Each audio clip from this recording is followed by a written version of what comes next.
Good afternoon, everyone. Today we have Dr. Sayantee Jana with us.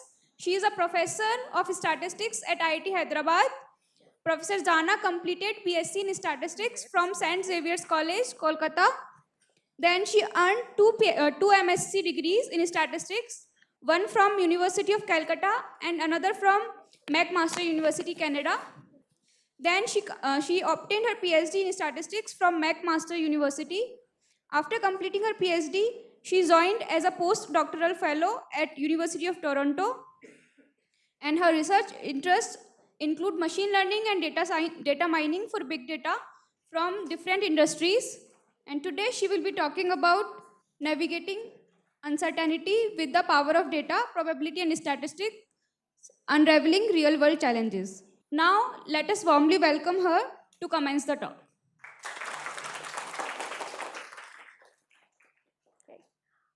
Thank you so much for having me here, and many thanks to the organizers for inviting me here so that I get to see all of this young, energetic faces and all ready to grab on the world and grab all the opportunities that come your way. So before we start, why do you think we all came here? I know why Anjali had to be here. Probably her professor at IIT Kanpur, dragged her all the way to Bangalore for this, and she has to put in all her time and effort into managing this whole thing. But what about the rest of you? What made you come here? Why do you even need all of these things? More than 10 days of grueling presentations, homework, pulling on all-nighters. You have been doing this all throughout your studies, right? You could have done it over there also, all around the semester. And now it's summer. Again, you have all been dragged here. Was it all necessary? Is it all worth it? So, why do you think? Maybe you should leave first. Yes, maybe then they can all speak freely. So why do you think you all have to go through this?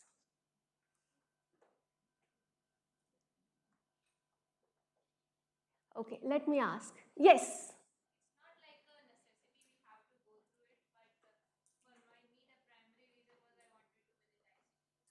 Okay. Honest answer, honest answer. We always appreciate that. Anybody else? Anybody else? Why are you here? Yes? Ma'am, it's not something like forced to go through. Like I'm doing it on my own wish. Like I'm enjoying this course more than what happens in the college because it's like full math. What about you? Somebody else also raised their hand, right? Yes. So I think the main reason I came here is because the whole summer you're basically at home and alone and you don't feel like working out stuff alone. So here we're working in groups and that's what's fun. And whatever you are thinking, your parents also probably thought that. There is a Christmas song where the parents are saying, like, they're so tired and they're so looking forward to the school's opening so that once the kids start going back to school, there's less tantrum, less trouble at home. Probably the same with you. You are also probably driving your parents nuts this summer. So they are probably very, very happy that finally for 12 days, you will be away. So you're all here, you love doing whatever you are doing, you love learning all these things.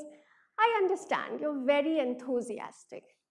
But why do you have to study mathematics or statistics? Do you really need it?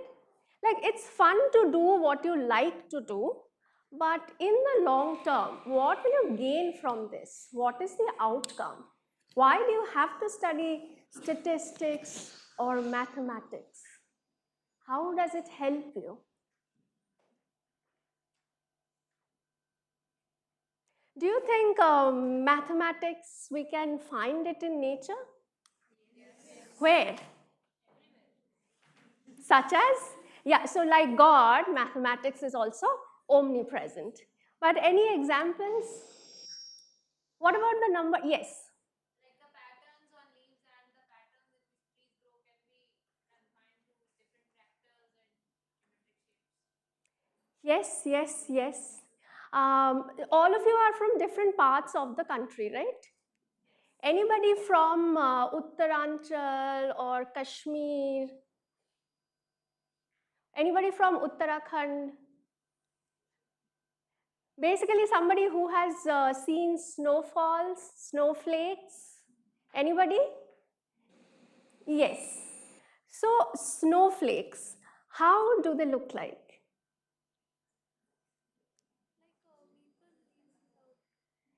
Kind of a star, kind of a leaf.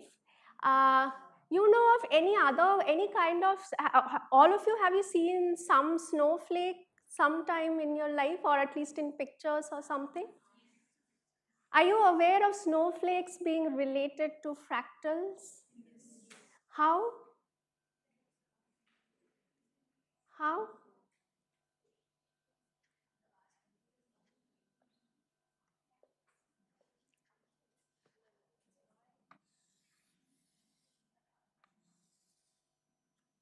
What is this? Triangle.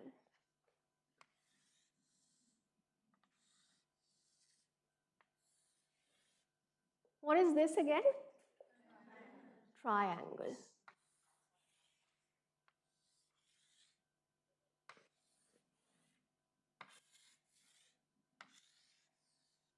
What does this look like now? Kind of a star. And can I keep drawing more triangles? I can continue, right? I can keep on doing this. More. I can't keep on doing more and more triangle. So with every triangle I'm drawing, I have two more sides, two more edges that are exposed, and I can add two more triangles to every new triangle I'm drawing. And this, if you keep on drawing more and more triangles, it will look like a snowflake. Unfortunately, right now it doesn't look like a snowflake. That's because of my really pathetic painting skills on the board. But if you keep drawing more and more triangles, it will look like a snowflake. And that's actually the Von Koch snowflake. So like the stem, the leaves, the patterns, snowflakes, there are many examples in nature where we can find many mathematical patterns and models. All of you know about the number pi? Yes. Do we ever get to see it anywhere? Not directly. Okay. So indirectly, where do we see it? Okay, okay. Okay. So let's get out of your maths class. All of you like visiting zoo? Yes. Okay, so we see a lot of animals in the zoo, right? Have you ever seen a pie roaming around with a zebra or a leopard? Have you ever seen a pie roaming around with them? No. I saw once. When I was a kid, many years ago, I saw a pie. I saw many pies with every zebra that was in the zoo. You know how? So what's so special about a zebra? Why do you like it? Black and white stripes. And there's some space between the stripes, right? That's how you see a black and a white stripe. There's some contrast. That space is, that pattern is determined by pi. The same goes for a leopard. You have seen the spots on a leopard, and there's some spaces between the spots, right? If there's no space, then the leopard will be of the same color. But because there's some space between the spots, we can see the spots. That's what makes it so special, so nice, so majestic to look at. And that space, that spatial pattern is determined by pi. So there are many such examples in nature where we can find so many different mathematical patterns, mathematical constants and models. And that might be some of the reason why it might interest you to study mathematics or statistics. So now let's go from the zoo to, all of you like watching movies? Okay. You like watching 3D movies? So are you updated about the new movies that are coming up? You are stuck here, no? Okay. So let's see who can say. Inside Out 2. Oh. Any maths you think here? Any maths here? Okay. All of you know about derivatives, right? First derivative. What does the first derivative, what does it give us? Slope. What about the second one? Yes?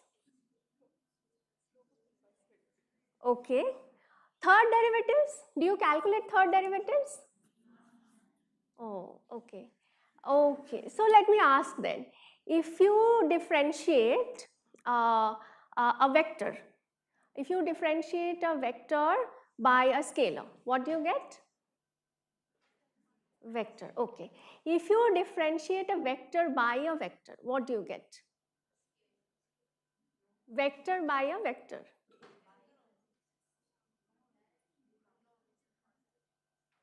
Huh. Can you differentiate a vector with respect to a vector? We cannot? Okay.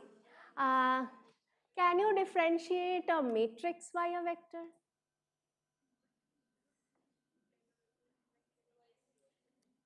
Okay, so you can differentiate a matrix by a vector but not a vector by a vector? Can we differentiate a matrix by a matrix? So you can differentiate a matrix by a vector but not a matrix by a matrix? Have you heard of tensors? So your 3D movies come from tensors. Without tensors, we'll not have 3D movies. Without tensors, you'll not be sitting in movie theaters with those 3D glasses. So this fun of enjoying 3D movies, all the credit goes to tensors. Now, have you seen this? Where? Only your mail? Everyone's mail. Have you ever tried opening your spam folder? What do you see? Whoever said yes, what do you see there? Promotions, sometimes job offers, sometimes insurance offers. How do you think, are you glad that you have a spam folder? Yes. Why?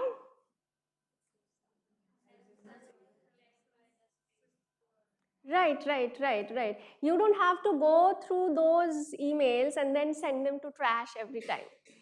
Google or whatever service you are using, they are doing it for you. Thank God. It's saving you time and maybe it's saving you so many phishing attacks.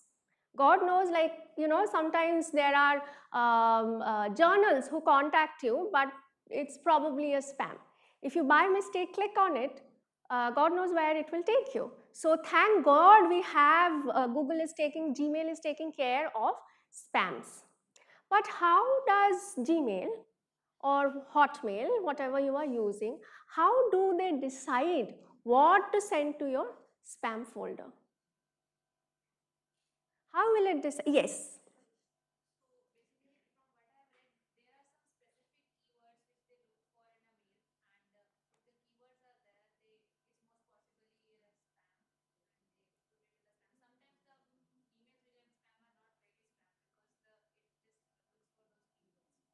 Okay, so if there are some keywords, then it sends that email to your spam. If those keywords are not there, it will send it to your main inbox. So if you have done some probability classes also in this school, right? Have you ever done a probability calculation based on if, probability of A, if B? Conditional probability. Any special theorem you learned while studying? Bayes theorem. That is used for spam detection. All of you use this in your phones? Sometimes I forget to carry my wallet. Cash, card, nothing. But thank God we always leave the home with a phone. Anything you need on the road, you just need your UPI. Do you think any mathematics or statistics in our UPI?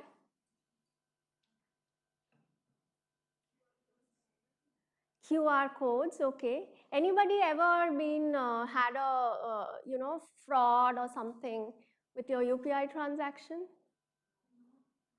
Thank God. Anybody had ever any Jamtara call or anything? Nobody? Okay. So I have had my friend being called from Jamtara, and another, again her mom who had worked in RBI, she also received a call from RBI asking her to share her sensitive information, OTP, etc. And the only way they could stop that person was telling the fraudster that I myself work in RBI. If RBI needs anything, they can directly ask me when I go to office. So all of these fraudsters, fraudulent activities, you are aware of this, right? It often happens with UPI transactions. It can happen with your credit card transactions also. So this is done using something called fraud detection model, anomaly detection. All of this come under statistical modeling. Okay. So why do we need statistics? So there's a huge amount of information that we have with us. We want to make good use of this information. And for that, we need to club the information with statistics so that we can make good decisions.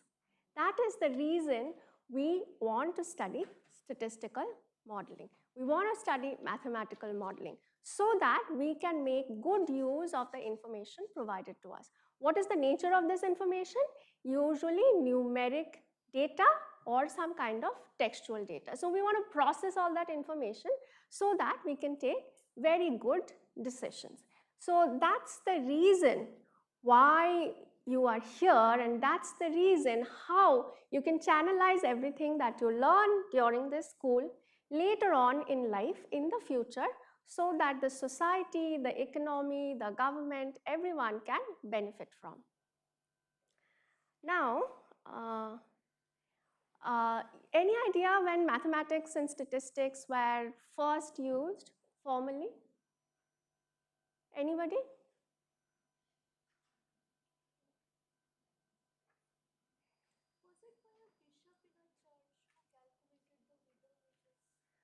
Okay, okay. Anybody knows this? Aware of this? Where did you read it? History books. Do you think it's anyway related to what you are learning here? Yes? Code breaking. Okay, good. Anything else? All of you are aware of optimization? This was the place where optimization was formally used on a large scale. World War II. And why do you think? So I will tell you more examples of when statistics, and are you aware of biostatistics? Have you heard the term? So when those started, but before that, why do we still need, so it was relevant in that era, why do we still need statistics? Why is it relevant now? It was relevant then, we understand. What about now? We are in the era, what kind of an era are we in? Digital era, okay. So because of the digital era, we are bombarded with a lot of information. And because we have so much of information with us, we need to process that information. And then how do we process it? Statistical modeling. So this is the reason why it is still relevant and will continue to be relevant for the next several years. Now coming to, so some of you have heard the name biostatistics. Okay, so when was this first used? All of you aware of cholera? Yes, yes. So why does cholera happen? What kind of a disease it is? Waterborne disease, okay. But several hundred years ago, long time back, it was believed that cholera was actually airborne. So whoever was having cholera, they were trying to lock the patient, the person inside the room so that cholera doesn't spread. Then what struck John Snow was, there was this particular tube well. Anybody has seen tube wells? So there was this particular tube well, and John Snow figured out that the person in the neighborhood of that tube well were getting affected by cholera. So then he started collecting data.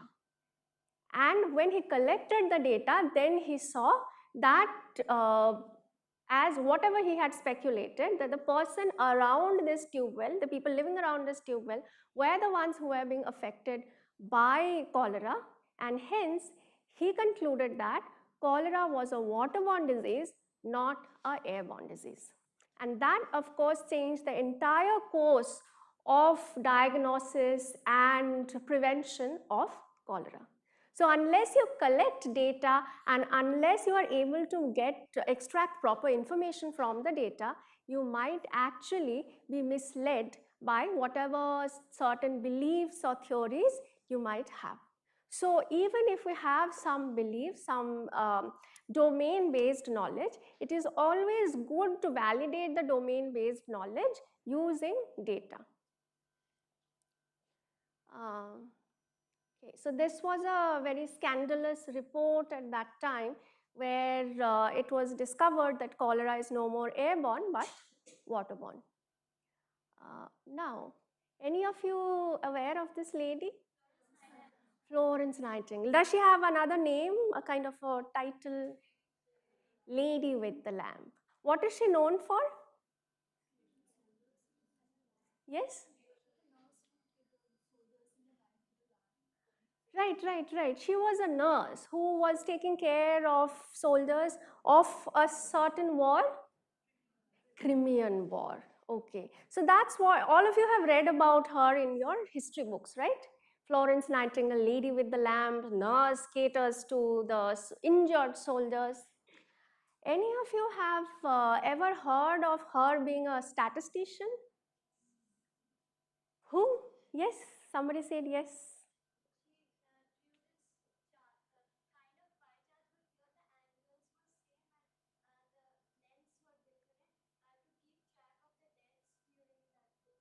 Right, very good, very good. Any idea what this is called? It absolutely looks like a pie diagram, we can see, but very different, right? The sizes are not the same, etc. Any idea? Yes, very good. This is called a rose diagram. She was also a statistician, which we usually do not come to know. We know her often about as a nurse, which is 100% true, but she was also a statistician and probably one of the best graphical statistician to date. She constructed this rose diagram, and she was able to point out that a lot of the deaths in the hospital were actually happening not just from the war but also from hospital acquired infection. So people come in with certain kinds of infection. Other soldiers are also getting affected by that. And that will continue and increase the number of patients in the hospital. How was she able to discover that? With the help of this Rose diagram. Okay. Any questions till now? Okay. So any of you have pets? Okay. So who said yes? Okay. What pet? Ah? Okay. Okay. Okay. So so you just went and got a pet for you, right? But how do we know that you are capable of having a pet or not? How should we figure that out?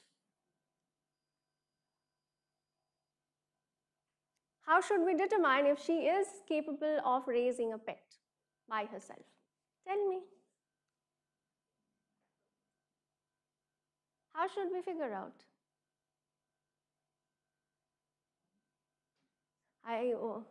Yes.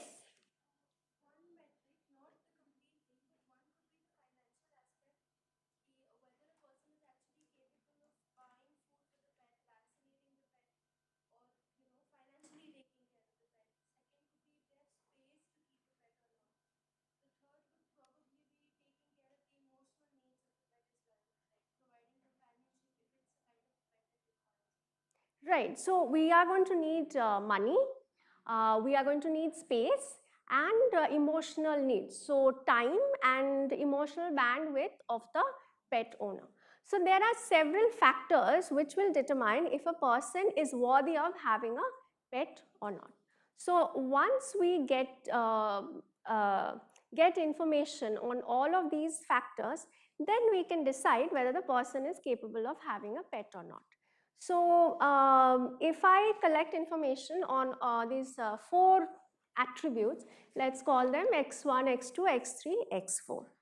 And can I say whether the person is capable of having a pet or not as a y variable?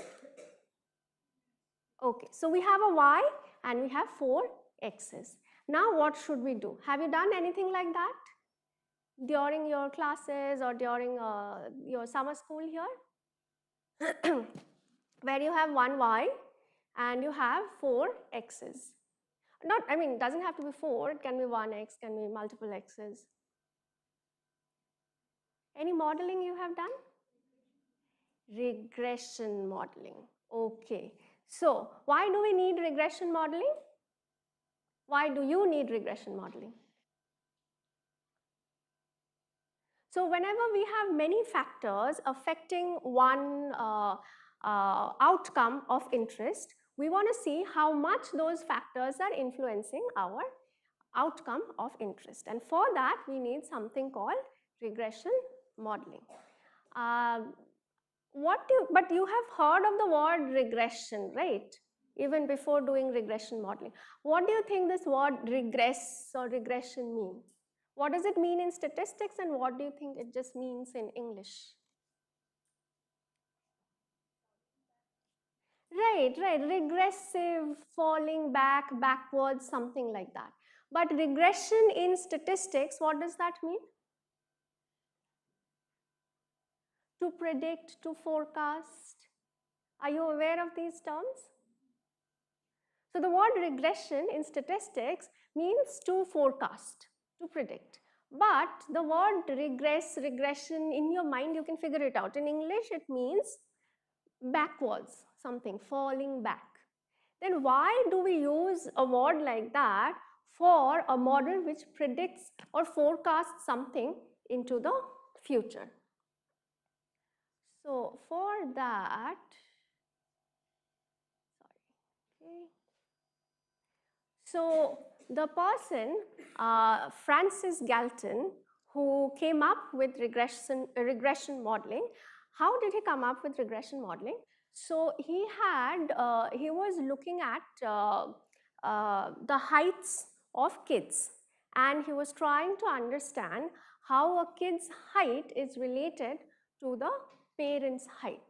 So the parent's height can be your x1, x2, and a kid's height can be y. So he wanted to figure out if there's any relationship between kid's height and parents' heights. And what he saw was in regression, so when he collected data on the kids' height, some of the kids were small in size, shorter in size, and some of the kids were much taller in height. Now, when you take the average, where will the average lie?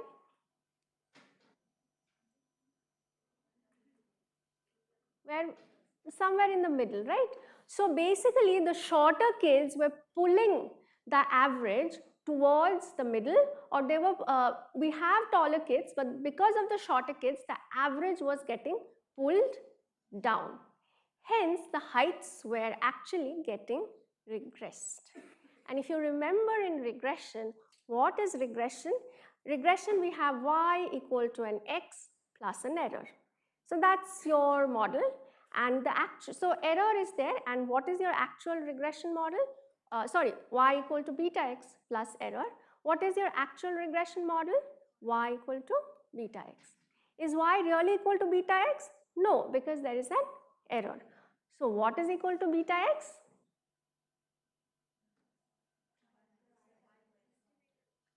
Estimated 1. Okay, so that's actually your beta hat x.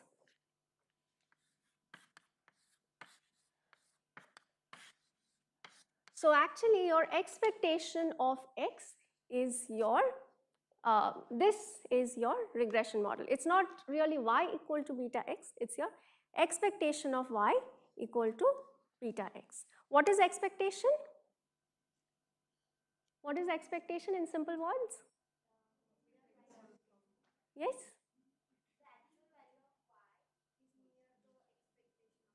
Near the expectation of y, right. Can we think of it as the theoretical mean sort of, right? So the regression that you have learned till now is actually mean regression, which obviously means there's median regression, there's mode regression, variance regression. Those are also used. Seldom. We mostly use this regression model, which is your mean regression. So essentially, and what happens to the mean in a regression data set? It gets pulled down. Regardless of the fact that we had some taller kids in the data set, the mean was pulled down. And that is why Sir Francis Galton came up with the word regression for regression modeling. Now, have you heard of factor analysis? Okay. Have you heard of cluster analysis? Okay, so what do we do in cluster analysis? In simple words, what do we do in cluster analysis?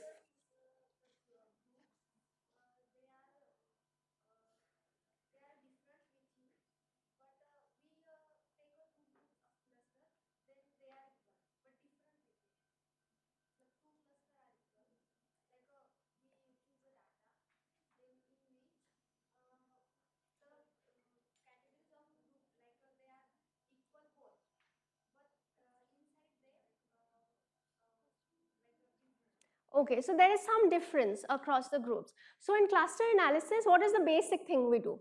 We are basically grouping the data. You can also say we are segregating the data into different groups. How do we do that? There must be some difference between the groups. That's how we decide which observation will go to which group. That is your cluster analysis. Any idea where cluster analysis is used? Okay. Yes? Okay.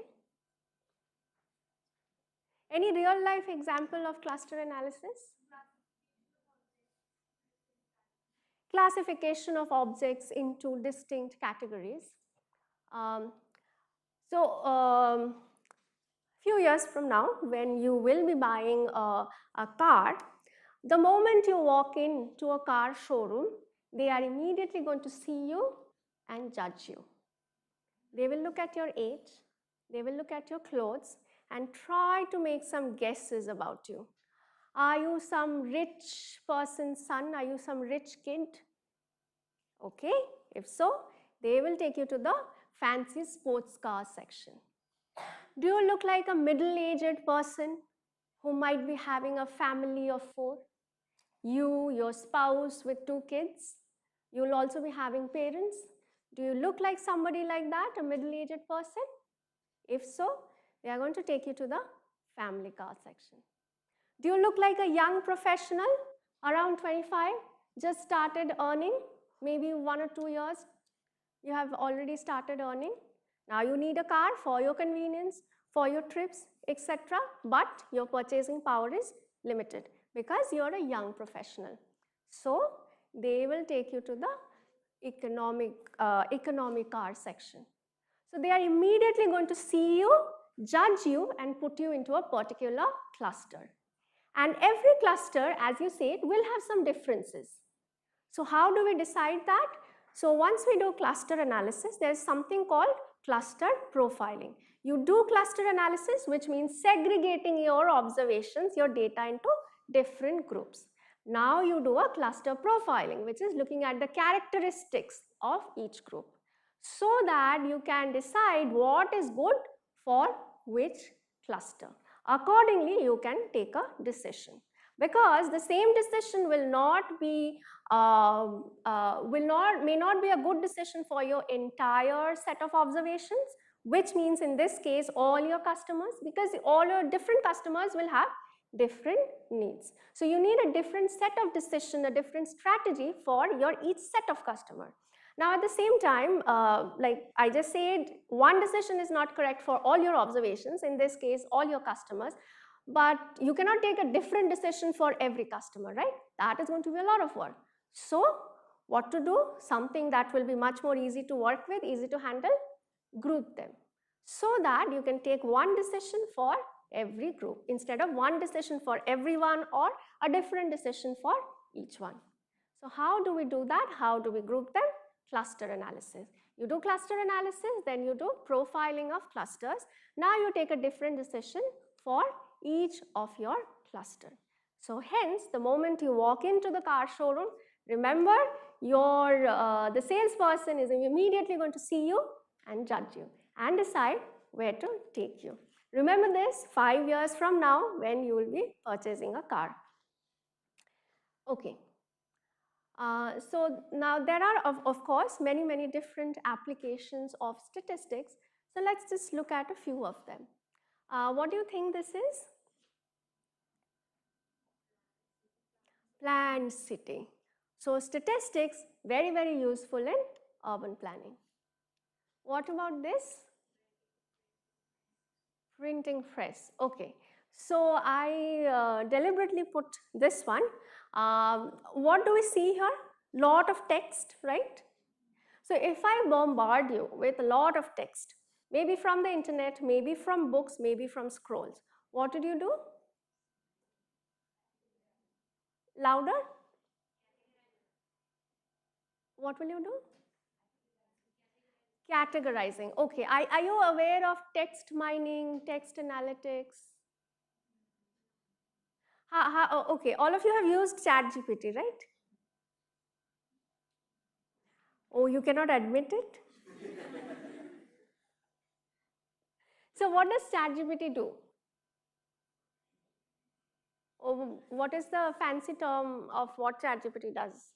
It's going to spit out an output, right? What is that called? Gen AI, yes, natural language processing, right? For how does it do that? How does it know what to answer to which question?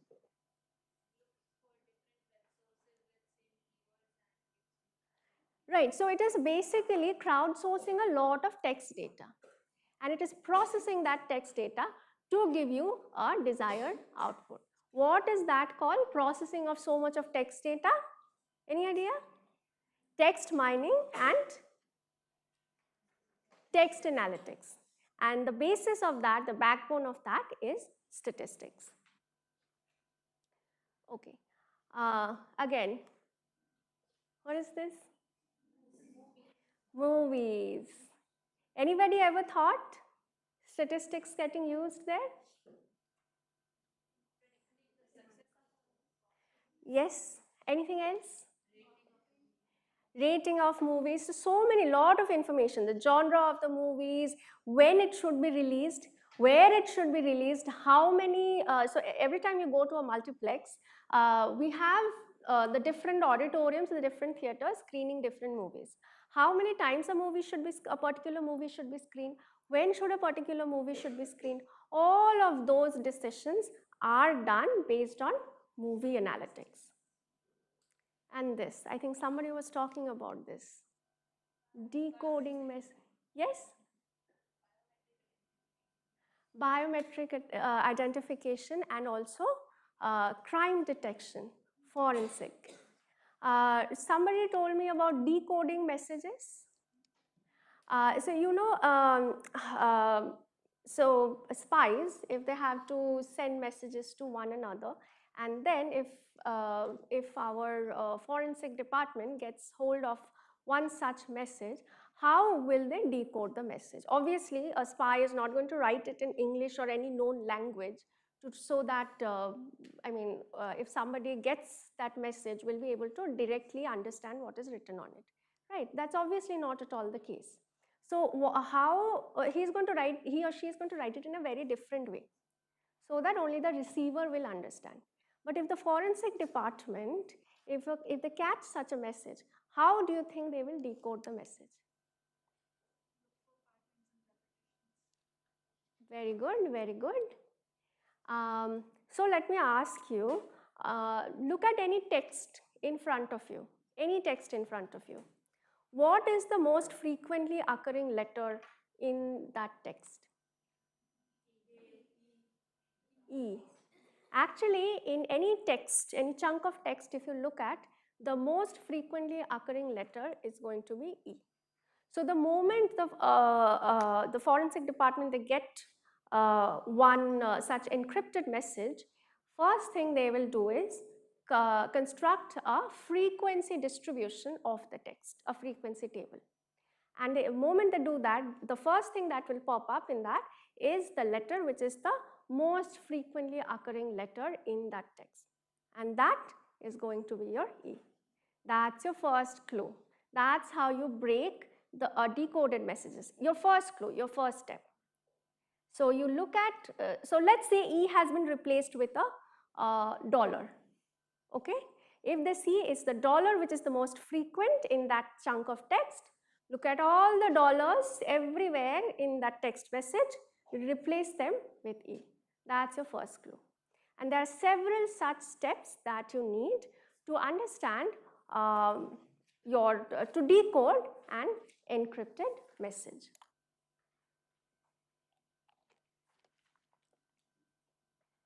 So that's another place where statistics is used. Anybody following? You have any access to TV here in the common room? Oh, okay, okay. You know there was a match on Saturday? Is there any match coming up? India, Australia. So most of you like cricket? How do they decide a cricket team? Who will play the World Cup? Who will play the IPL? How do they decide all of these things? Okay, okay. So some kind of data-driven decision, right? All of those come under sports analytics. And which position who will play, all of those will come under sports analytics. Okay. You heard about fintech? Statistics used everywhere in fintech. Are you aware of time series modeling? What is it used for? Right, some kind of prediction, stock market or any kind of prediction. You heard about risk modeling, stochastic modeling. All of those will be used for your evaluating the risk of credit cards. Should they give you a credit card or should they not give you a credit card? If they give you issue a credit card to you, what is the chances of you defaulting a credit card payment. They're going to look all of that, do all the calculations before they approach you for a credit card. All of those come under, of course, quantitative risk modeling or stochastic modeling. Okay, so and when you walk into a mall, so many discounts, right? If you open the newspaper, anybody reads newspapers these days? Do you see a lot of promotions, discounts, right? So all of those come under marketing analytics. So there are many such examples that we can go on discussing about where you will find the application of statistics. I want to particularly discuss about this one. Research and development. Obviously, that is a place where statistics, analytics, all of these things will be used. Now, the second one, what do you think they are doing? Anything specific? The second picture?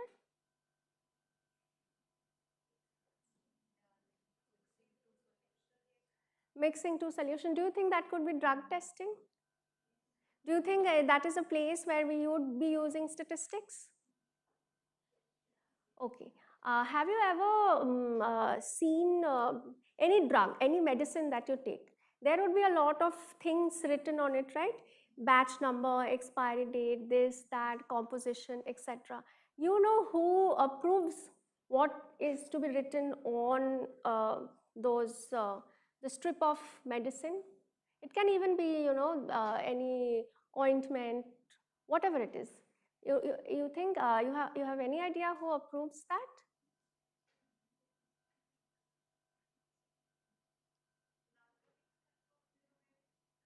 Okay, so what should be the label of a drug, a medicine strip, is approved by a team of course, clinicians and a statistician.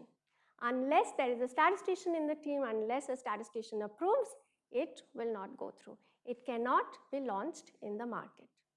Now tell me something, if I am to test two drugs, okay, one is the old drug which has been there in the market for some time, another is the new drug that I am launching. Now obviously before a new drug is launched, it is supposed to be tested, right? And if I just test the drug on, let's say, some senior citizens, do you think it should be launched into the market? So how should we do the testing? All sorts of people, all age group, all gender, everything, right? So so I bring a group of, let's say, 100 people, another group of 100 people. I have this drug A to test, drug B to test. Then how should we proceed? 100, 200 people we have.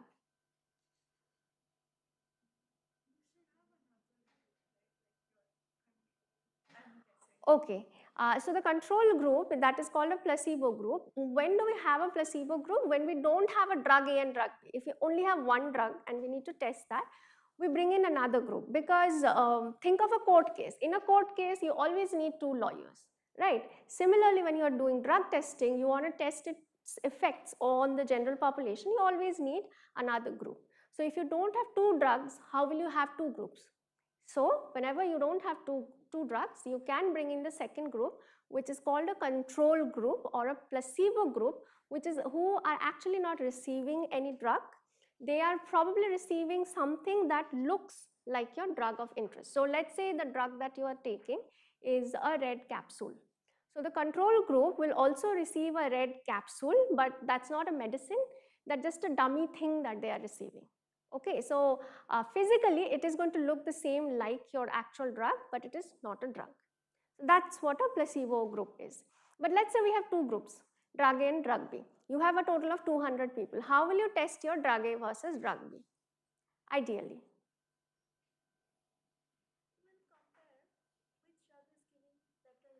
Which drug is giving better results? So out of the 200 people, how many would you give drug A? 100 people will be given drug A, 100 people will be given drug B. Right. So it should be an equal comparison, a fair comparison, right? I cannot give 150 people drug A and 50 people drug B and then compare the results, right? It's, I mean, that's what seems more natural. We should be giving 100 people drug A and 100 people drug B. Now, the thing is that of these two drugs, only one is the better drug, right? So if you are giving the better drug to only 100 people, that means the worst drug is going to the other set of 100 people. So what is the probability when you are, let's say if you want to enter this, this is called a clinical trial. If you want to enter this clinical trial, what is your probability of getting the good drug, better one? Half. So your probability of getting the bad drug is also half, 50%. Would you be willing to enroll into such a trial? No. Same for the patients you want to enroll. So if you as a patient do not want to enroll into a clinical trial where your chances of getting the bad drug is 50%, why would any other patient also want to enter that clinical trial? Also, if you think about it, at the end of the trial, you have only benefited 50% of the patients. 50%, the rest 50% have gone on to the worst performing drug. So, it is okay to do, so the first allocation that you told me, 100, 100, this kind of random allocation, it is okay maybe when you have, when you are testing 2 fertilizers on a set of crops. It may still be okay when you have different engineering samples in your lab. You're giving intervention A and intervention B to 2 sets, so equal random allocation. But when it comes to human patients, this kind of random allocation, this kind of traditional methods may not be the right thing. So what should we do then? So what is actually done in these kind of cases? There's something called interim analysis. So you start with, instead of 200 patients, you start with 100 patients. When you are starting the trial, you don't know which one is the bad drug, but you know one of them is the bad drug, right?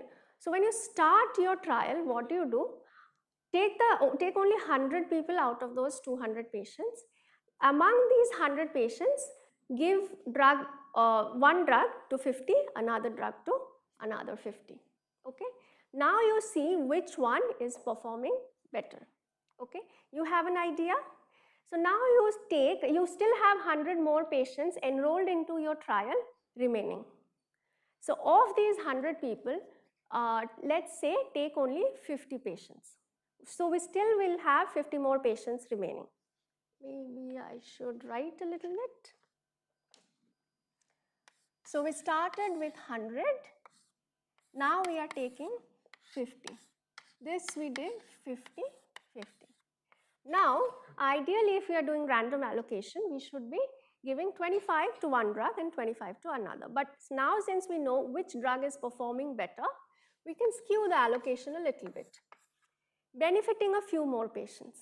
If you still see that the drug which was performing better is still doing better, we have 50 more people remaining, take 30 of them. Skew more patients to the better drug. How many left? 20.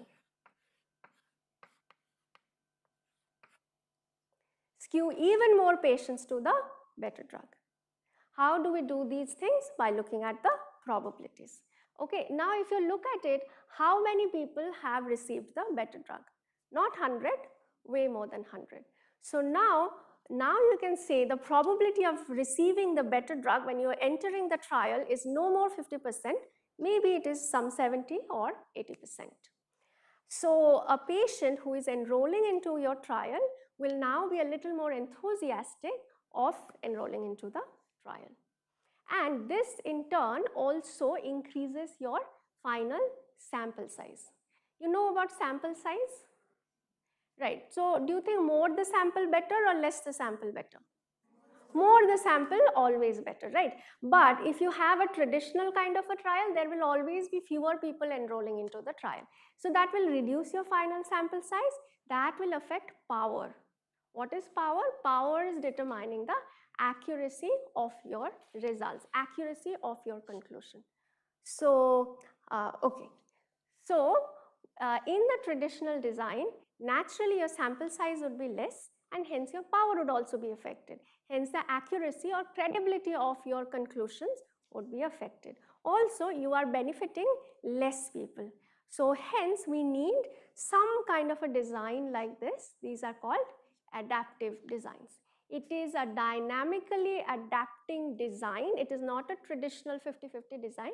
It is dynamically adapting itself at every stage of the trial and taking a decision which drug should be allocated to the new incoming patients.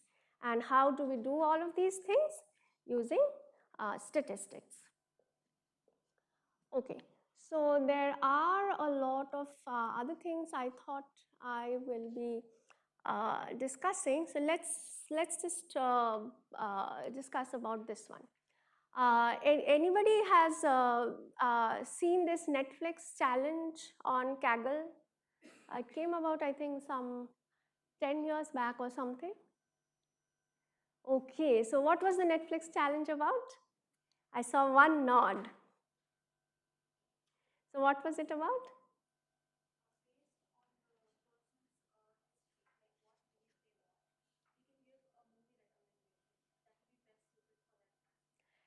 Right, very good. So Netflix already has a database of the kind of movies you are watching. Depending on that, Netflix always keeps recommending you more movies, right? So how will it take a decision about which movies to recommend to you?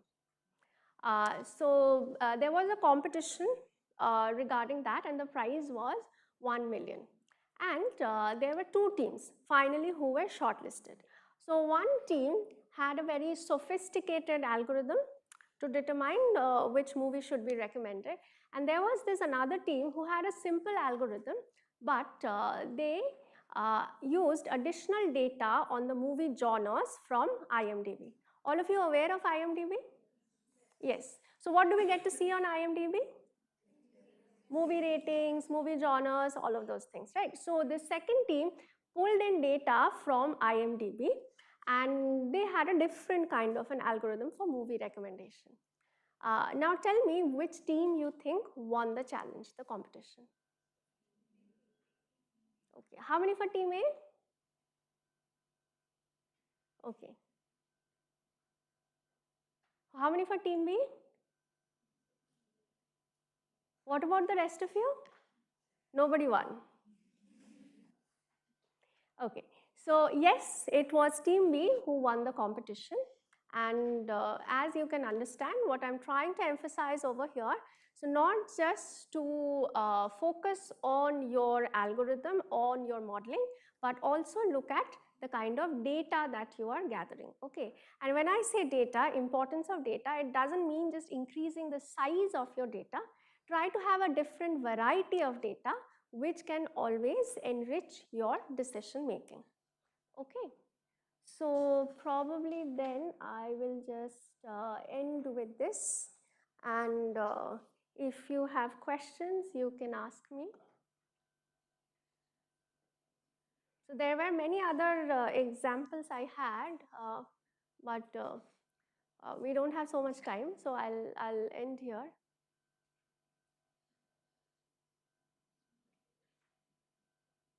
Yes, any questions? Yes.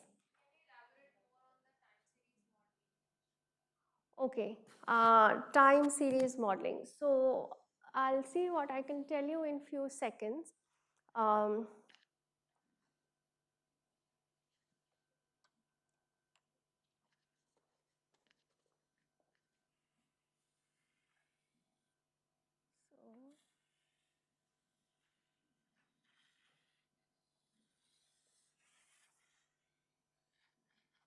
let's say these are our bus ticket purchases. And these are several years, maybe from 1, 2, 3, 4, 2. We will have all the way till now, whatever it is, 2024. So what is a time series data? You have done regression, right? In regression, what we have is, So let's take the example of kids' heights. Okay, we record a kid's height from the first year till the 5th year. That's when a child grows, right? The pace of growing is really, really fast. So if you plot one child's height from the first year, from birth to the 5th year, it is going to look somewhat like this. Okay, so this is our child 1. Let's say another child grows really fast and grows really tall. But we can also have another child who started well but did not grow as much, right? So that is our child 3. Now, in this,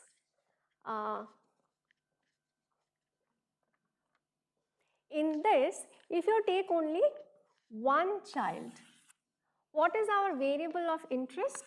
It is height. Is height time dependent?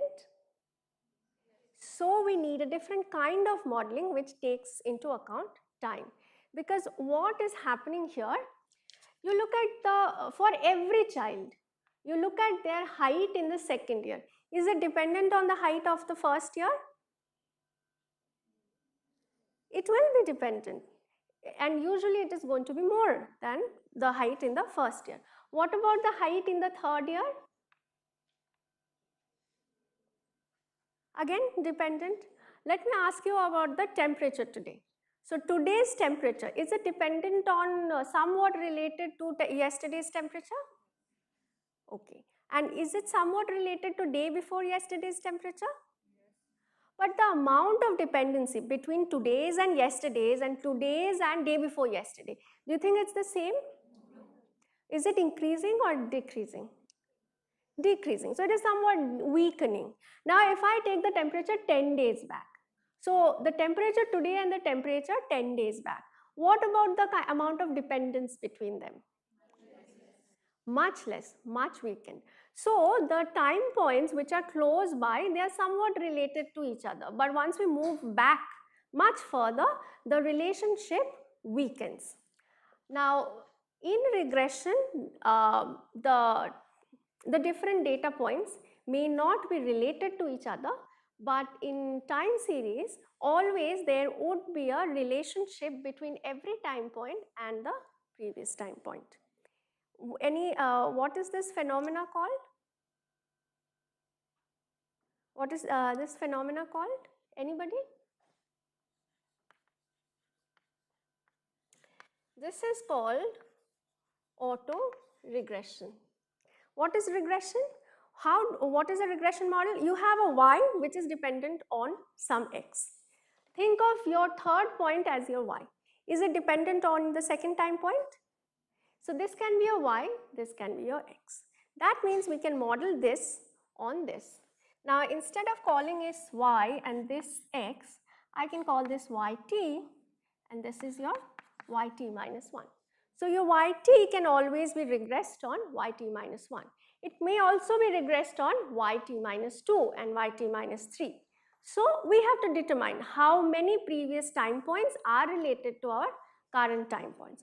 So there are several such special characteristics of a time varying or a time dependent data for which we need to study time series, and which is a whole course. So obviously I cannot cover that now, but I will tell you a very, very important and vital thing that you will need all your life. So if you follow one child from his or her birth to the 5th year or 10th year, whatever. So you're following a child progressively a long time. This is a time series data. If you follow child 1, that's a time series data. If you follow child 3, that's another time series data, okay? So each of these curves are a time series data separately. Let's look at this cross section. What about the time here? Is it varying? So time is fixed here, right? But instead of looking at one child, now we are looking at all 3 kids. Okay, so here we were looking at only one child, but along different time points. Hence, it was time series data. Now we are fixing the time, but we are not looking at one child, we are looking at multiple kids. This is a cross section of the data. This kind of data is called cross-sectional data. When do you do regression? When you have cross-sectional data. So if you look at the kind of regression problems that you have handled till now, there was no mention of time. Time was the same for all the observations, all the data you have collected. Why? Because it is a cross-sectional data. It was taken, one cross-section of the time was taken and that information was given to you. Okay? And so each of these curves, that's a time series data. Each of these slices or cross section would be a cross sectional data, which means when you'll be doing regression modeling. And if you take all of this together, so what do we have? All the three curves. So we have time and we also have the cross section. So this time we don't have them as separate slices, but you still have time dependent data, but not one data, not one child, all the kids. So basically you have repeated measurements over time. This is called